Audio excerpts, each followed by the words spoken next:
প্রিয় দর্শক, চলো গল্প শোনায়ের আজকের দ্বিতীয় পর্বে আপনাদের সকলকে স্বাগত জানাচ্ছি। আমি তাসিন খন্দকার। আপনারা শুনছেন চলো গল্প শোনাই।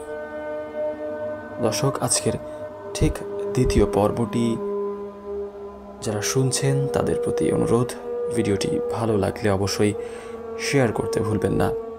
আপনার সাথে ঘটে যাওয়া কোনো ভৌতিক ঘটনা থাকলে সেটি জানাতে পারেন কমেন্ট বক্সে। শ্রোতা বন্ধুরা, ঘটনাটি পাঠিয়েছেন রাসেল এবং তার ভাইয়ের সাথে ঘটে যাওয়া এই ঘটনাটি তিনি আমাকে পড়ে শোনানোর জন্য অনুরোধ জানিয়েছেন। তিনি ঠিক যেভাবে পাঠিয়েছেন আমি ঠিক সেভাবেই পড়ে শোনানোর জন্য চেষ্টা করছি। আমি যে ঘটনাটি আজ আপনাদেরকে বলবো সেটা আমার চাচাতো ভাইয়ের সাথে ঘটা। পেশায় সে একজন মসজিদের মুয়াজ্জিম। আমার চাচাতো ভাইয়ের নাম ইমরান। তিনি থাকেন আমাদের গ্রামের বাড়ি ফরিদপুরের সদরপুরে। ছেলেবেলা থেকেই আমার সেই চাচাতো ভাইটি ভৌতিক ব্যাপারগুলোতে খুব একটা বিশ্বাস করতেন না, ছিলেন সাহসী স্বভাবের। কিন্তু একটা ঘটনা তার সমস্ত জীবনকে ওলটপালট করে দিল। সময়টা 2009 সালের জুন অথবা জুলাই মাস। রাত 9টা। অন্য যে কোনো একটা সাধারণ রাতের মতোই সেদিন রাতে ঘুমোতে যাচ্ছিলেন তিনি। আপনারা হয়তো জানেন, গ্রামে 9টা মানে অনেক রাত। শুয়ে পড়ার পরে কিছুটা ঘুম ঘুম এসে যায় চোখে, কিন্তু হঠাৎই দরজায় কে যেন নক করল। বেশ জোরে ধাক্কা দিল। তিনি ভাবলেন এত রাতে কে। দরজা খুলে দেখলেন তারই পরিচিত একজন লোক দাঁড়িয়ে আছে। ঠান্ডা গলায় সেই লোকটি বলল যে গ্রামে কেউ একজন মারা গিয়েছেন, আজ রাতেই সেই মৃত ব্যক্তির দাফনের কাজ করতে হবে। কিছুটা বিরক্ত হয়েই তিনি রওনা দিলেন সেই লোকটির সাথে। ঘটনাস্থলে পৌঁছে দেখলেন লাশটার অবস্থা খুবই বিভৎস। বললেও কম হবে, চেহারাটা শুধু কোনো রকম বোঝা যাচ্ছিল। জানা যায় ট্রাক চাপা খেয়ে মারা গেছে। সাধারণত কোনো বাড়িতে কেউ মারা গেলে পরিবারের লোকজন বেশ কান্নাকাটি করে, তাছাড়া অনেক মানুষ এসে ভিড় করেন। কিন্তু সেখানে তেমনটা দেখা গেল না। প্রথমে খটকা লাগলেও ব্যাপারটা খুব আমলে নিলেন না। তিনি ভাবলেন অনেক রাত হয়েছে বলে হয়তো লাশ আগে থেকেই গোসল করানো ছিল এবং খাটিয়াটা তৈরি ছিল।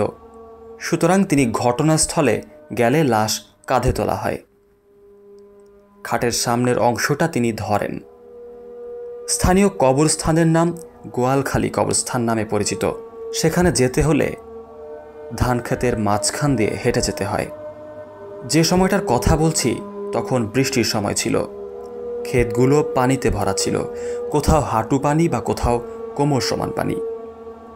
সেখানে দিনের বেলাতেই লাশ নিয়ে যাওয়া অনেক কষ্টসাধ্য ব্যাপার। রাতে ব্যাপারটা কঠিন হয়ে পড়ল। চারদিকে ঘুটঘুটে অন্ধকার, হারিকেনের আলোতে কিছু দেখা যাচ্ছিল না। লাশ নিয়ে ওনাদেরকে বেশ কষ্টই হচ্ছিল। লাশ বহনের ধর্মীয় নিয়মকানুন ছাড়াও এমনিতেই কেউ তেমন একটা কথাবার্তা বললেন না। কিন্তু আশেপাশের মানুষের নীরবতা তার কাছে মোটেও স্বাভাবিক লাগছিল না। জড়তা কাটানোর জন্য তিনি তার আশেপাশে যারা ছিলেন তাদের সাথে অনেক কথা জিজ্ঞেস করতে লাগলেন, কিন্তু আশেপাশের কেউ তেমন একটা তার কথার উত্তর দিলেন না। তাছাড়া সেখানে লোক ছিল মাত্র 4 থেকে 5 জন। উপায় না দেখে তিনি কথা না বলে হাঁটতে থাকলেন। এত কম লোকের উপস্থিতিটাও তার কাছে কিছুটা অস্বাভাবিক লাগলো। ঠিক কবরস্থানে পৌঁছানোর পরেই তিনি দেখতে পেলেন তার সাথে যে লোকগুলো ছিল তারা কেউই নেই, এবং তিনি একটি খাটিয়া তার সামনে লক্ষ্য করলেন। যে খাটিয়ার মধ্যে কিছু রক্ত লাগা ছিল।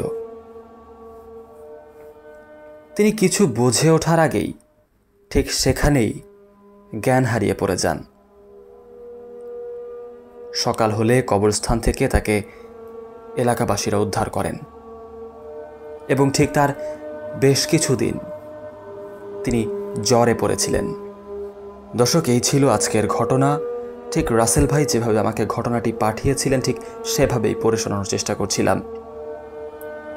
চলো গল্প শোনায় আজকের দ্বিতীয় পর্ব থেকে বিদায় নিচ্ছি আমি তাসিন খন্দকার। দেখা হবে পরবর্তী কোনো এপিসোডে বা পরবর্তী কোনো ভিডিওতে।